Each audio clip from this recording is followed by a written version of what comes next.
This edition of Strictly Right with Andrew Lawton and Ari Fine with special guest Ann Coulter is brought to you by Apple. Once you go Mac, you'll never go back.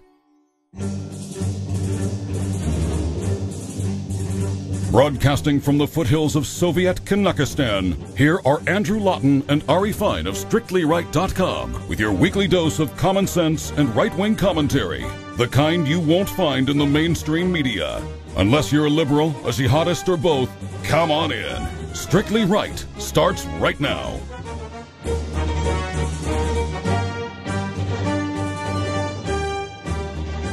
Hello, folks, and welcome to Strictly Right. I'm Ari Fine, your paragon of conservatism. And this is Andrew Lawton here with another great episode of Strictly Right here. An extra special one for us tonight. Ann Coulter is going to be doing a cross-Canadian tour. Just in a couple of weeks here. She's going to hit 3 Canadian university campuses and shake things up as she always does. So we are very happy to welcome the Queen of Conservatism to Strictly Right. Ann, thanks for coming on the show. Absolutely. I'm so happy to be here, and I'm looking forward to my tour. I just hope I don't get sick, because I'll have to quickly fly back to an American doctor. Now, Ann, we mentioned your Canadian tour. You said you're looking forward to it. Have you ever been to Canada before? Yeah, although not for a while, though. I must say I haven't traveled a lot. I haven't traveled much for quite some time. There's so much I need to keep my eye on here at home in America. Absolutely, right. And as you said, if you did get sick, heaven forbid you should get sick in Canada. Heck, I know I've had to go to the U.S. when I've gotten sick even, so... Yes, I understand some of your leaders come to the U.S. when they have something particularly important that needs to be dealt with. Yes, indeed. Once we realize that we cannot do it here, and we only hope that your, American icons like Michael Moore will stop telling people to come here. So let's talk a little bit about your Canadian tour here. You've never done a speaking appearance in Canada before. Are you looking forward to it? I can't wait. I'm so excited. Is it cold up there? Not so much now. When you're coming at the end of the March, so we think it should kind of warm up by then. Okay, well, I'm hoping to jumpstart a little global warming by using a lot of aerosol, so we'll see what happens. I don't like cold weather. Don't blame you. Now, and lots of the criticism we've been getting around in Canada for you here goes back to an interview you did on the CBC. I don't know if you remember it or not, but just about anything on that channel is forgettable. But the host criticized you for saying something about troops in Vietnam, and I just thought, in case you hadn't seen this, the correct record is that... that was like 4 years ago. Right, I was going to say that you were actually right in that interview, and besides Canadians who actually went with Americans to Vietnam, there were also Canadian troops who went in as non-combatants to Indochina and then again to Vietnam in 1972. So I just thought we'd clear the record there and prove that once again you... Well, he was right in one sense. I think they were Americans who happened to have been born in Canada. Yes, exactly. I also note it was an interview style I avoid because of interviews like that where they talk to you for 45 minutes and then pull out little clips.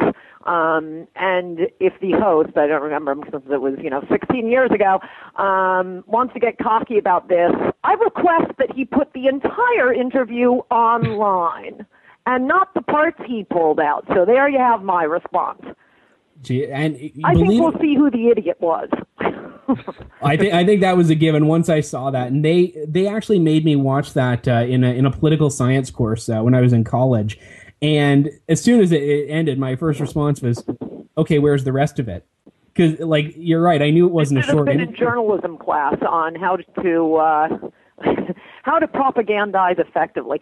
It's hard to do that. I'm curious about Canadian TV. It's a lot harder for American TV stations to do that. The specialty used to be, or the show that specialized in this sort of, we interview you for as long as we want and then run the questions and answers we want, with no, sometimes you don't even know what the question was that was asked. Anyway, it was 60 Minutes on Sunday night, and my idea for a TV show was always to, show up in the 60-minute studio, 4 people being interviewed for a hatchet piece, tape the entire thing, and then we'd have a TV show where we'd go over it bit by bit and what they cut out.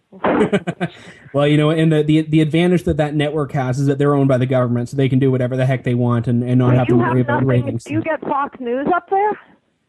You have to really work hard and pay extra, but it's worth every penny. How about MSNBC? Because ironically, I think it's worth getting MSNBC. I mean, to watch, ironically. Well, if you get Fox News, they force you to take MSNBC in the package. Oh, well, that's like the comedy station down here. Yeah, exactly. Pretty much is up here, too. Unfortunately, I can't persuade too many of my fellow Americans to watch it. I don't know if it was MSNBC or CNN, but one of them had like 25,000 viewers last week. Meanwhile, Fox News, 3 million every night.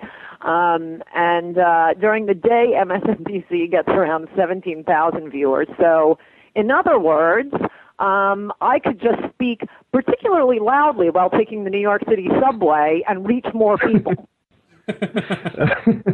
That's about right. Now, in the news today was Donnie Deutsch, and you have a particular history with this man who's, put himself up as a paragon of moral virtue, and he called Marco Rubio. Did he have another illegitimate child? No, that was John Edwards, I believe. Sorry, what was he had called Marco Rubio a slur I've actually never heard before. He called him a coconut, which means he's brown on the outside but white on the inside. And then he said he didn't know what it meant. A slur? It sounds ideal to me. Well, but then he said that he didn't know what it meant when he called Rubio that, and I was reminded in Guilty you wrote about George Allen and how he said some word that nobody's ever heard of before, and immediately every liberal jumped on it like he was, the next Robert Byrd. Yeah, well, not immediately. It took them like a week to track down that in, I don't know, Swahili or something, macaca means monkey. And apparently, among the people of color who have special victimhood status in America now are Indians, not American Indians, Indians from the country of India. This kid, it was at a George Allen rally when he was running for governor, I guess. It was down on the border, the southern border of Virginia.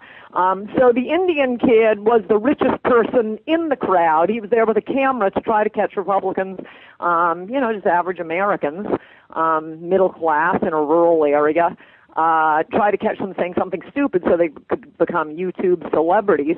And what George Allen was doing was alerting the audience to who this glum-looking fellow in the middle of a happy rally was doing, because he's sitting there, with a camera, angrily filming everyone. So it was actually a pretty funny speech. The full transcript of it is in my last book, Guilty. He's talking about something or other, and then he stops and he says, in case you're wondering who this fellow is, he follows me around. He works for my opponent's campaign. My opponent's out in Hollywood right now, so, we want to welcome Macaca here to real America and not Hollywood where my opponent is. So everybody give Macaca a big round of applause. You know the kid's name. It was actually pretty funny and charming, and it wasn't at all me. But immediately, the richest person in the audience, the little mossy block watcher with his camera, making sure no one said anything that would upset the little darlings on YouTube, ran to the Washington Post and claimed he had been wounded to the bone. And Allen apologized, in a very lighthearted way. But the Washington Post would not relent. And I think the only mistake George Allen made was in ever apologizing again and not, viciously attacking this little brat once again. I think